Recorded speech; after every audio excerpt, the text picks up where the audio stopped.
Ayan yung mga bagong dinala ko dito. Nakakatuwa, ang laki na. Yan ang mga bagong alpas. Pumunta nga ulit ako sa farm kahapon at nagulat ako, biglang lumaki ang mga inalpasan ko doon nung nakaraan.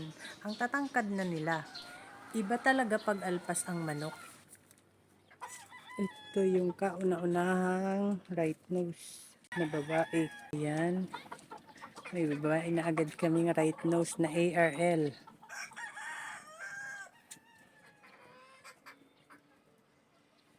Ayan, ang puti, lumimlim na rin. Kakalimlim lang nito. March 28. Almost 2 weeks na.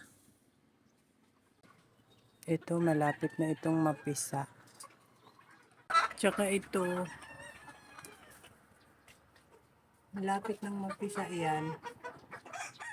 At ito nga, bago ako umuwi, nakita namin ay nagsisimula na palang magpisaan ang mga itlog niya. Ito na ang mga nakakatuwa ang inalpasan ang lalaki na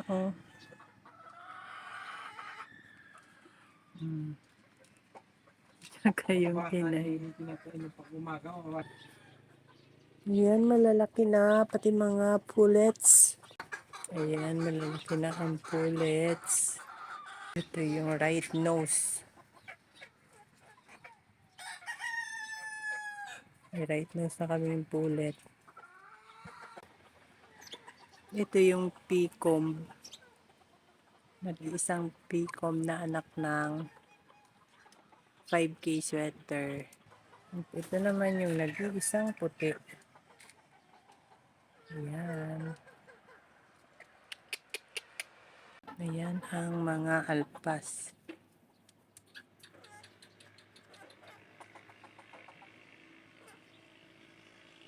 Ito yung tinapyas ko yata yung palong. Yun yata yung tinapyas ko ang palong. Ito nakakatuwa, ang laki. Tangkad. Yun yung ang inahin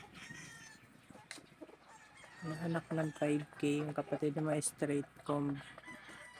Naitlog na din pala ito. Ang aming 7 times winner line. Ito ang kanyang itlog, 4 na. Ayan. Kakatuwa ang mga alpas, ang lalaki na. Ayan.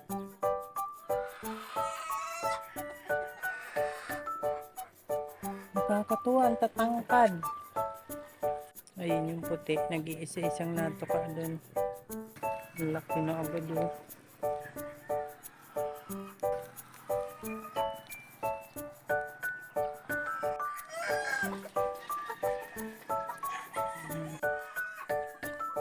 Yung puti utang karo.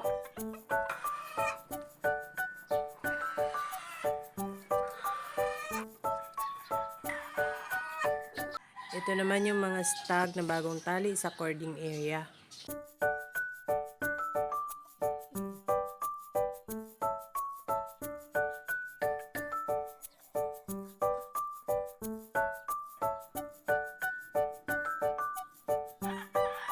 Palubog na ulit ang araw, pauwi na po ulit ako. That's all guys. Thank you so much for watching. Please like, share, and follow for more. Bye!